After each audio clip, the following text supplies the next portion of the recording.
Trace किया कि अब जिस क्लास में आप हैं और जिस एज ग्रुप में आप हैं, आपसे बहुत कॉमनली एक क्वेश्चन पूछा जाने वाला है कि आगे क्या, इसके बाद क्या करना है। और शायद यही एक क्वेश्चन है जो आप अपने आप से भी पूछने वाले हैं कि इसके बाद मुझे क्या करना है। बिकॉज फिर क्लास 9, 10, 20 होते हैं, एक स्टैंडर्ड फॉर्मेट बना हुआ है हमारे पास कि आफ्टर 7 उसके बाद 8 आएगी, 8 के बाद 9 आएगी, 9 के बाद 10 आएगा। उसमें क्या पढ़ना है that is again pre defined, कैसे पढ़ना है that is again pre defined, कितना पढ़ना है वो एक सिलेबस इशू है। उसके अकॉर्डिंग कि अब आप लोगों को पिछले 10 साल में आपने फॉर्मल एजुकेशन आपने ले ली, अब आपको अपने लिए एक डेडिकेटेड करियर पाथ चूज करना है। और जब एक बात आती है डेडिकेटेड करियर पाथ की, तो यहाँ पे generally I have seen in past 10 to 15 years जो मेरा एक्सपीरियंस है, यहाँ बच्चों को क्लैरिटी ही नहीं होती कि क्या मुझे करना है या कैसे मुझे किस बेसिस पे ऑन व्हाट फैक्टर्स मैं अपने लिए करियर आगे चूज करूं। तो यहाँ अब जो हमारा आगे सेशन रहने वाला है इसको मैं 2 पार्ट्स में डिवाइड करूंगा। फर्स्ट ऑफ ऑल पहले हम बात करेंगे कि अवेलेबल करियर्स क्या क्या है, पता होना चाहिए या सिर्फ अपने देश के बारे में पता होना चाहिए या और भी देशों के बारे में पता होना चाहिए, सबके बारे में पता होना चाहिए आइडिया। उसके बारे में कैसे पता चलेगा? हाँ जी, यस ओके, ये एक आपको भी। तो करेक्ट आपने के फर्स्ट थिंग हमारे पास क्या होती है कि what I want to do and why I want to do that. आपको फर्स्ट क्वेश्चन व्हाट पता होना चाहिए एंड व्हाई पता होना चाहिए। And for this thing you have to explore yourself, aware about yourself and about the world कि world में चल क्या रहा है, ऑप्शंस क्या है मेरे पास। अदरवाइज तो रैट रेस लगी हुई है, हम लोग बीटेक में जा रहे हैं, हम लोग सीए में जा रहे हैं, हम लोग डॉक्टर कर रहे हैं, हम लोग इंजीनियर कर रहे हैं, आईएएस कर रहे हैं, बट करने का पर्सपेक्टिव क्या है मेरा? मुझे आईएएस करना, I want to that thing, but why? पापा ने कहा इसलिए या घर में आईएएस बना हुआ इसलिए, या वही कहा शर्मा जी लड़का बन गया हम बनेंगे, है ना? ऐसे नहीं करना है कि शर्मा जी लड़का बन गया हमें बनना है। उसका गोल क्लियर था आईएएस बनने का या इंजीनियर बनने का, हमारा गोल तो क्लियर होना चाहिए ना पहले। I can see your hand, कैसे लिखते एप्लीकेशन कॉमर्स में कितने बच्चे हैं? आज किसी को रीजन पता क्यों लेना है?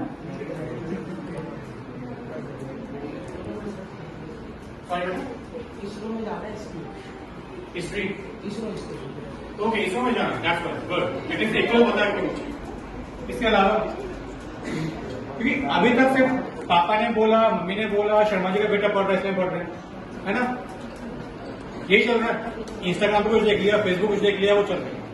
बट एक्चुअल रीजन क्या है why I want to opt for the commerce, arts और नॉन मेडिकल और medical? First you have to get the answer of this. जब तक इसका आंसर आपको नहीं मिलेगा कि मैंने चूज क्यों करना है, मेरा इंटरेस्ट क्या है, तब तक आप रैट रेस में। फ्रेंड्स में कॉमर्स में मैं भी होता हूँ, ठीक है, दोस्ती बनी रहेगी, पर वो दोस्ती से कब तक होगी? 11-12 तक होगी, इससे ऊपर नहीं होगी। क्योंकि शायद फ्रेंड क्लियर है, उसने सीए करना है या सीएस करना है, पर आपने क्यों लेके फ्रेंड ने लिया था? 12th के बाद फ्रेंड एग्जाम देके चला जाएगा, आप कम क्या होगा? Keep the friendship, it's good, but at least have that option with you कि why you are choosing the stream। कौन सी स्ट्रीम ऑप्ट करें so that after 7 to 8 years हम उस डिमांड के अकॉर्डिंग रेडी हो, राइट? आफ्टर दैट फिर एक और आपको फैक्टर बताता हूं। वन फैक्टर है कि डिमांड, जो इंडस्ट्री की demand, but again it is a very dynamic factor, ये कई बार चेंज होता है।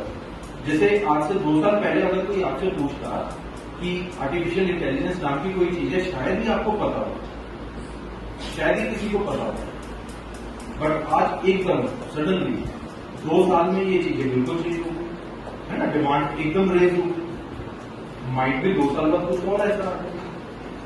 तो ये तीसरा फैक्टर जो आपको देखना है, there are few fundamental core things जो शायद कभी चेंज नहीं हो सकती, जिनकी हमेशा डिमांड रहने वाला है। बता सकते हैं?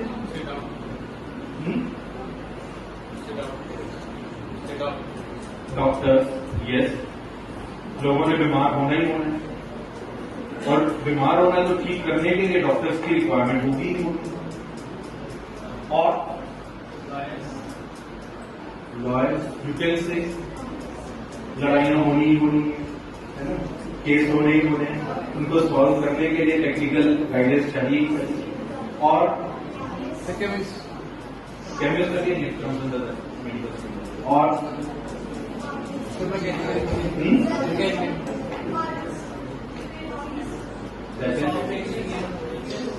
वो है ये। अच्छा, एक और बड़ा फंडामेंटल फैक्टर है जो आप अभी पकड़ नहीं पा रहे हैं। There are 3 fundamental things we humans which we need. कौन कौन सी चीजें चाहिए? हाँ, और यस, बहुत फंडामेंटल चीजें, एक मूवी भी उसके नाम से। हाँ, यस, रोटी कपड़ा मकान, एनीथिंग रिवॉल्विंग अराउंड रोटी कपड़ा मकान विल नेवर फेल। मानते हो इस चीज को? खाना तो जो आज आप खा रहे हो शायद 100 ईयर्स बाद भी आपको खाना ही पड़ेगा, है ना? तो अगेन थिंक ऑफ इट। आप सभी आज जाके एक एक्सरसाइज करिएगा कि जो हम काम करने वाले हैं, क्या वो समवेयर अराउंड इन 3 चीजों के आसपास भी घूम रहे हैं? रोटी कपड़ा मकान, अगर घूम रहे हैं वो कभी फ्लॉप है, आप स्ट्रीट शूज। तो ये कुछ बेसिक फंडामेंटल फैक्टर्स हैं जिनको आपको माइंड में रखना है। उसको कैसे चूज? यस, कौन से पैरामीटर्स के बेसिस पे आप चूज करें? Interest is one, yes, practice है, और स्कोप, बहुत अच्छा पॉइंट, स्कोप। तो अब अगर जो ये बात कही उन्होंने स्कोप की, स्कोप के बारे में थोड़ा सा अगर ब्रॉडली समझे, स्कोप क्या चीज है? स्कोप क्या चीज? स्कोप इज बेसिकली कि आप अगर मान लो पढ़ाई कर रहे हैं, किस लिए पढ़ाई कर रहे हैं? इन फ्यूचर जॉब या अपना बिजनेस या व्हाटएवर में, टू अर्न योर लाइवलीहुड, पैसा कमाने के। वो कहां पढ़ेंगे आप, या कौन आपको बताएगा? Yes, arts students.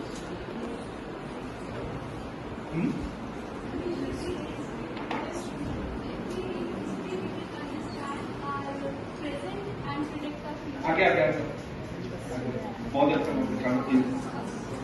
History, we will understand our present and predict our future. बहुत अच्छी एक बात उनकी। तो इसका मतलब क्या है जो उन्होंने बोला? ये लाइन सुनिए, हिस्ट्री रिपीट्स इटसेल्फ। किसी ने अगर बोला है सोच समझ के बोलो। और क्या होता है कि जब एक हिस्ट्री आपको पता हो एक जगह, तो आपको पता होता है कि इस जगह पे ऐसा हो सकता है, या उस आगे जाता क्या था? मेडिसिन। अर्थ के कभी आया रिसेंटली, उसमें क्या हो गया था? Medicine. Because globally we are pharmaceutical exporters. हमारा फार्मास्यूटिकल सेक्टर बहुत अच्छा है, और हमारे पास ही एरिया है बद्दी। कितने लोगों ने सुना है? पता है, बद्दी में बहुत सारे फार्मास्यूटिकल कंपनीज हैं। After next hub is Bangalore. Mohali में एक बहुत अच्छा कॉलेज है फार्मा के लिए, पता है किसी को? It's NIPER, National Institute of Pharmaceutical Educational and Research. It is equivalent to IITs। अगर फार्मा की बात करें तो IITs की इक्वलेंट। फार्मा में अगर रिसर्च के लिए जाना है तो नाइपर बहुत अच्छा कॉलेज है, राइट? तो pharma is again one stream जो मुझे ये लगता है कि कमिंग 30-40 ईयर्स के लिए बहुत अच्छा सोर्स है, आप लोग उसके लिए चूज कर सकते हो। First you can go for B pharma, then M pharma, after that इधर you can go for MBA और you can go for research. MBA करेंगे then you can enter into the corporate job, और अगर आप research करते हैं then you can enter into R&D specific jobs. दोनों की बहुत अच्छी डिमांड है, बहुत अच्छे सर्टिफिकेट। आफ्टर दैट ये हुआ मेडिकल के बारे में। तो मेडिकल का ऑलमोस्ट हमको कॉमर्स की बात करें तो अगेन यहां पे we will be dealing with numbers. अब वो नंबर्स करेंसी नंबर्स हो सकते हैं, वो डेटा नंबर्स हो सकते हैं।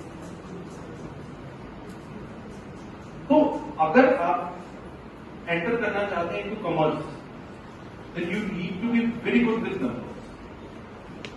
नंबर्स का आपको बहुत अच्छे से होगा। अभी आप लोगों को मैथ्स में स्टैटिस्टिक्स है,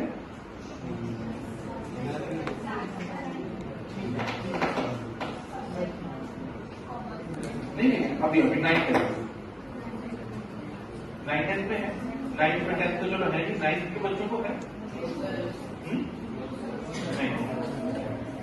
10th में एक सीए, आपको सीए जरूर चाहिए होता है। यूनिट सीएस पता है किसी को क्या होता है? Company secretary. क्या काम करते हैं कंपनी सेक्रेटरी? Company formation. आप एक बिजनेस करना चाहते हैं, पहली चीज आपको क्या करनी पड़ेगी? एक कंपनी एस्टेब्लिश। आपके लिए वो कंपनी कौन एस्टेब्लिश करके देगा? सीएस। अब कंपनी बन गई तो that means there are few laws as well, है ना? अब वो लॉज क्या आप बैठ के वो सारे लॉज पढ़ोगे कि क्या करना है, कैसे करना है, कैसा होता है? आपके पास टाइम नहीं होगा अगर आप बिजनेस करेंगे तो कौन पढ़ेगा वो लॉज? सीएस। कंपनी लॉज, जो कंपनी लॉज कौन पढ़ेगा? सीएस। फिर इसके बाद देयर आर टू कंप्लायंसेस कि टैक्स होता है, जैसे है ना इनकम टैक्स आपने सुना होगा, सेम ऐसे जीएसटी है। तो जीएसटी जो होता है गुड्स एंड सर्विसेज टैक्स, है ना? तो टैक्स हम कुछ टैक्स गवर्नमेंट को पे करते हैं। अब उसमें भी कई मॉडलिटीज आ जाती हैं, कई वहां पे हमारे पास लॉज हैं जो गवर्नमेंट हर साल बजट के टाइम पे बताते हैं कि आप